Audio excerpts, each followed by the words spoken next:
Muy buenos días, Marianela Guzmán de CEPREDENAC. Mi pregunta es tanto para la señora viceministra como para el señor de la UNAMI, el señor Orellana.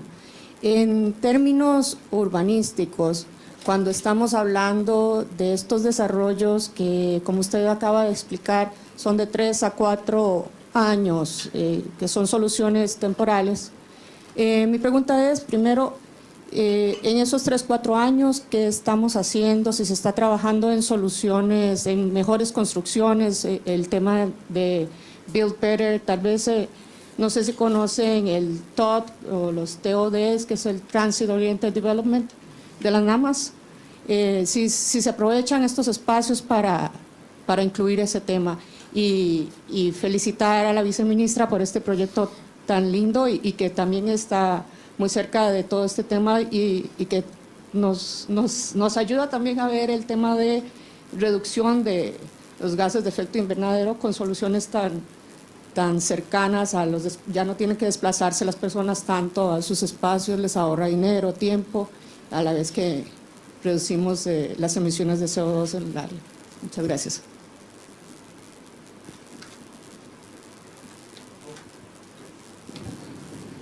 Muchas gracias por su pregunta. Bueno, efectivamente, como comentaba en mi presentación, nosotros no sentimos que tenemos este tema resuelto, ni como organismo ni como país. Y por lo mismo nos interesa mucho presentarlo porque entendemos que hay experiencias también en sus países y nos interesa conocerlas para ver cómo mejoramos también nuestro trabajo.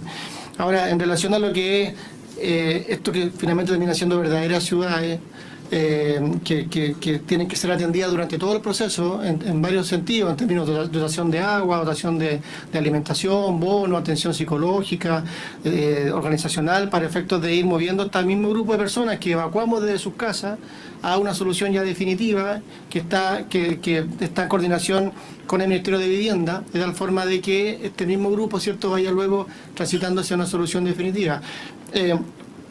Hemos estado obviamente articulando esto, por eso ellos participan de la mesa en la emergencia y también en la mesa de la reconstrucción. Esto es como una trenza, no sé si se llama la trenza, que obviamente cada uno de estos actores vamos entrelazados y no hay un corte en el rol de uno u otro.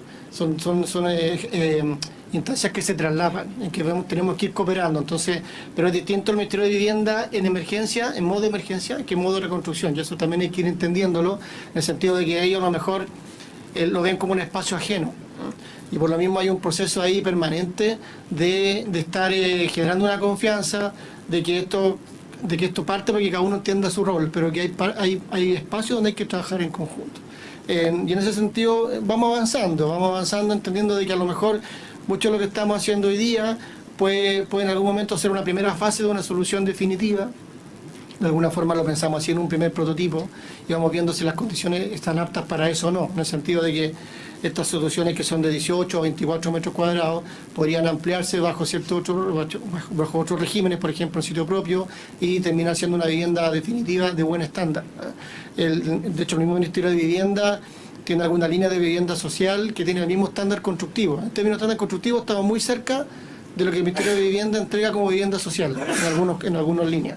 Entonces nosotros tiramos lo más posible el cerco y estamos esperando ahora que el MIMBU se acerque cada vez más a nosotros y generemos esta trenza. Estamos en ese trabajo porque entendemos que obviamente los recursos no son infinitos, son escasos desde el punto de vista del Estado, y porque lo que queremos finalmente es concretamente mover lo menos posible a las personas que sufrieron una damnificación por un terremoto. Es muy duro estar moviendo a esta gente durante 4 años de un lugar a otro, desde su casa, una zona de seguridad, de una zona de seguridad, un albergue, de un albergue, una vivienda transitoria, una vivienda definitiva, durante 5 años. No es fuerte, en el fondo es traumático, y eso hay que cuidarlo, y la perspectiva del usuario que estamos incorporando ahora nos obliga a tener eso en consideración como una base muy relevante. Gracias.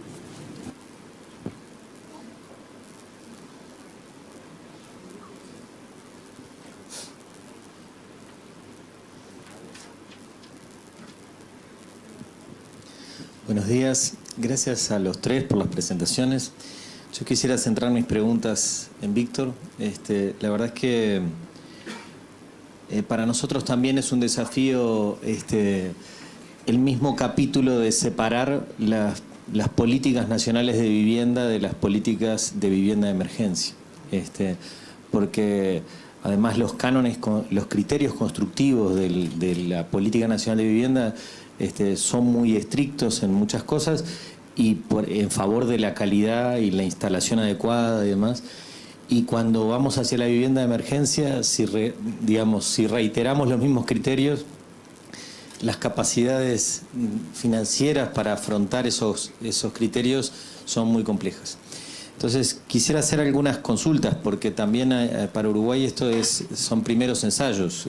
Recién con el tornado de abril tuvimos 1.800 viviendas y afrontar casi que por vez primera una decisión de afrontar viviendas de emergencia o soluciones constructivas definitivas. Entonces, algunas consultas, por ejemplo, ustedes decían el tema de la ubicación en el territorio. Ustedes de alguna manera ensayaron en los distintos años expresiones distintas. En algunos casos, ubicar la vivienda de emergencia en el mismo territorio en donde se había caído la vivienda. En otros casos, ubicarlo en otro espacio. Simplemente alguna reflexión al respecto, digamos. Me da la impresión de que los aprendizajes tienen cosas positivas y negativas en cada caso. Seguramente los medios de vida, el impacto socioemocional y demás, haciendo la vivienda en el mismo lugar, sean menores, pero la posibilidad de diferenciar la versión definitiva de la versión pasajera o digamos transitoria son bien diferentes en un caso y en el otro. Por otro lado, el tema de cómo solucionan los temas de saneamiento. Entiendo que esto en las viviendas de emergencia es uno de los desafíos importantes porque no es fácil la definición de los sistemas de saneamiento en construcciones alternativas, porque además hay que vincularlos con las tramas urbanas y utilizan saneamientos de otro orden. Y lo tercero es la mano de obra. En realidad, por lo que veía ahí en la grilla, aparecía básicamente el ejército y techo como la mano de obra. Es decir, la solución de vivienda de emergencia supone mano de obra benévola en todos los casos. O ustedes, una parte de esa construcción, más allá de lo premoldeado que venga desde las empresas, también lo construye mano de obra contratada desde las empresas, o se soluciona todo por cuadrillas voluntarias o en el marco del servicio público del ejército. Esas tres líneas de consulta. Gracias. Gracias por las preguntas, están súper interesantes porque son preguntas que nosotros en las que estamos trabajando permanentemente y ahora, bueno, como lamentablemente tenemos mucha experiencia en desastres, lo que hemos ido viendo es que, bueno, cada desastre es un desafío distinto y nos hemos dado cuenta que no podemos tener una solución única porque cada desastre nos desafía de una forma nueva. En el caso de los aluviones de Atacama, lo que ocurrió, cierto, es que el aluvión barrió zonas que ya estaban urbanizadas, que obviamente tenían un riesgo importante que no se estaba viendo y que finalmente el aluvión hizo ver que en esa zona era peligroso vivir. Y por lo mismo la determinación que se tomó ahí fue plantear una solución de ubicación más segura. Hubo todo un trabajo previo de poder ubicar lugares que no se vieran reafectados por un aluvión o que no hubieran estado totalmente inundados por material, de tal forma de ahí hubo una necesidad de movilizar y buscar lugares seguros en términos de que no fueran expuestos a futuros aluviones o a zonas de riesgo en el fondo nuevo. Y ahí tuvimos un trabajo con los servicios técnicos especializados en geología, de tal forma de que nos fueran recomendando en qué lugares era mejor ubicar estos barrios, considerando que iban a ser transitorios, pero que tenían que estar en un lugar seguro mientras duraban. Ahora, y por lo mismo, luego en el terremoto de Coquimbo, en que era una zona muy dispersa en términos geográficos y de habitación, era muy difícil juntar a todos estos, por ejemplo, estos viejitos que mostramos en la foto, movilizarlos, sacarlos de sus casas, llevarlos a un lugar seguro, iba a generar seguramente un proceso de revictimización importante, había de alguna forma que resguardar en términos de lo que eran sus redes comunitarias. Entonces ahí se optó por el trabajo en cada sitio propio, de tal forma de ir demoliendo lo que se había destruido y ir localizando, luego reconstruyendo ahí mismo, un proceso mucho más como de acupuntura, que requiere una gestión muy detallada y que seguimos hoy día trabajándola del caso a caso. O sea, lo que te mostraba ahí, cada punto amarillo era una familia. Entonces ya no era un NN, sino que era una persona con nombre y apellido, que luego esas fotos que mostré ahí las saqué yo, y luego fuimos a visitar a esas personas para ver también cómo se hacía el proceso y empezar a ver la cara de la gente a la cual estábamos entregando ese servicio, y fue muy potente para nosotros ver en el fondo cómo se habitaba, cómo se usaba, y nos entregó mucha información, y en base a eso estamos incorporando en esta mesa de trabajo. Ahora, no sabemos. Lo que tenemos claro es que tenemos que tener un abanico de alternativas mucho más diverso siempre, de tal forma de poder enfrentar de mejor manera el desastre que se venga. Si es masivo, si es puntual, si es concentrado, si es disperso, si es la zona sur, donde hace mucho frío y llueve, o si es la zona norte, donde hay un desierto y no hay nada de agua. Entonces nos obliga un poco la condición de nuestro país a estar permanentemente mejorando y generando alternativas nuevas. En el caso del saneamiento que me comentaba, bueno, son soluciones que hemos establecido como autónomas, soluciones, ¿cierto?, de elementos prefabricados con dotación de agua potable permanente a través de estanques. Son unidades, digamos, autosuficientes, que requieren una atención permanente del gobierno mientras se están utilizando, y que por lo mismo obviamente eleva mucho el costo en condiciones de que, como te decía en el caso del aluvión de Atacama, nos fuimos a lugares que no estaban urbanizados, pero que sí eran seguros en caso de un desastre nuevo. Entonces ahí uno va equilibrando, porque en ese momento la ciudad era insegura, la ciudad estaba llena de barro, la ciudad estaba expuesta a nuevos aluviones, y tuvimos que buscar lugares no urbanizados pero seguros. Entonces uno va ahí en la mesa, ¿cierto?, equilibrando, bueno, por dónde me voy, y tomando decisiones, y cada decisión obviamente tiene sus cosas buenas y sus cosas malas que luego hay que retomar como un aprendizaje, y así hemos ido avanzando. Y por último, con respecto al tema de la construcción, también ha sido un aprendizaje, porque en la medida que vamos sofisticando el prototipo, ¿cierto?, el elemento vivienda, vamos necesariamente requiriendo un mayor manejo constructivo, ¿no? Las primeras habitaciones que yo mostré del año 2010 no requerían mucho conocimiento técnico, pero eso significa, para armarse rápidamente, pero eso significaba que la durabilidad era menor y el confort era inadecuado en términos de las primeras lluvias, lo que se mostró ahí en la zona sur, que fue el terremoto en febrero. El invierno de esa zona fue muy crudo, y en esas condiciones fue muy difícil sobrellevar el invierno. Entonces hubo que ir incorporando elementos para ir resguardando esto, y hasta hace poco, hasta hace un par de años atrás, se desarmaron las últimas viviendas de ese tipo. Se tuvieron 5 años viviendo en esas condiciones, en una zona extrema en términos climáticos, y fue bastante fuerte para nosotros verlo, y por lo mismo fuimos tomando decisiones en términos de equilibrar la balanza hacia la dignidad y la calidad, y un poco afectando el costo de manera bastante importante. Entonces, en ese sentido, hemos ido tratando de ir trabajando con estas organizaciones, con el ejército, de tal forma de ir incorporando un conocimiento previo. En el caso del ejército, contamos, ¿cierto?, con una capacidad que es bastante importante en términos de dotación de personas y también como de orden. O sea, esta casa se puede hacer de una sola forma, no amerita improvisación. Entonces, para eso el ejército es muy bueno, en el fondo, porque no improvisa.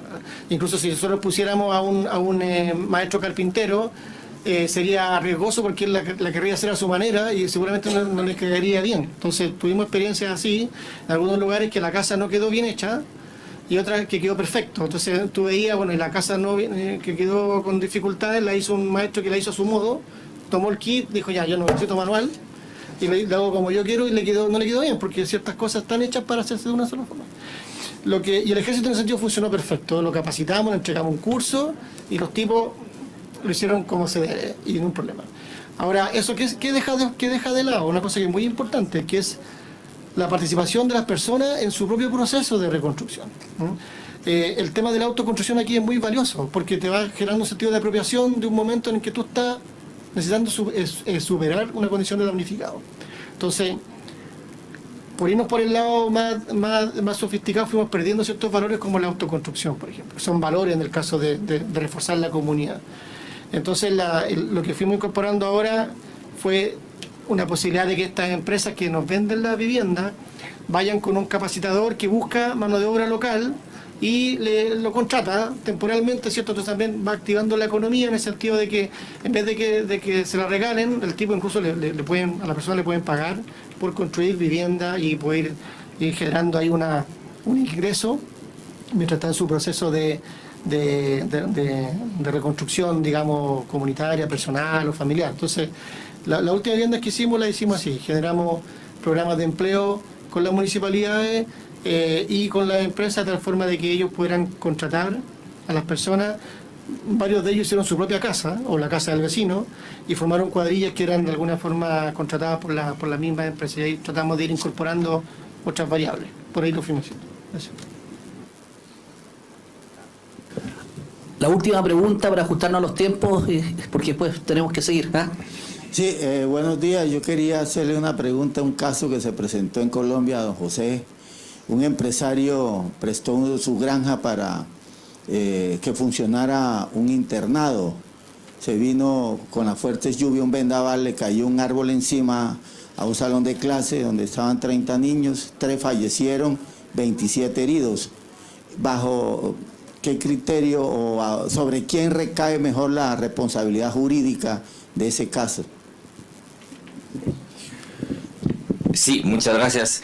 En Guatemala funciona la Coordinadora Nacional de Reducción de Desastres, siempre hace un estudio de impacto ambiental en donde nos hace una previsión de los posibles riesgos para la construcción de la escuela y, digamos, el daño sobre la escuela y el daño a las vidas de los estudiantes recae directamente sobre el Ministerio de Educación. La parte legal de la propiedad solo es un impedimento para hacer mejoras a la infraestructura de la misma, pero es el Ministerio de Educación el que se hace responsable de esa parte, porque somos nosotros los que debemos, antes de construir, sea en terreno propio o ajeno, velar porque las condiciones del entorno natural sean las adecuadas. Bueno, pasamos a nuestro receso, vamos al coffee y después continuamos con la segunda parte que tiene que ver con el mundo privado y el tema de la vivienda. Gracias.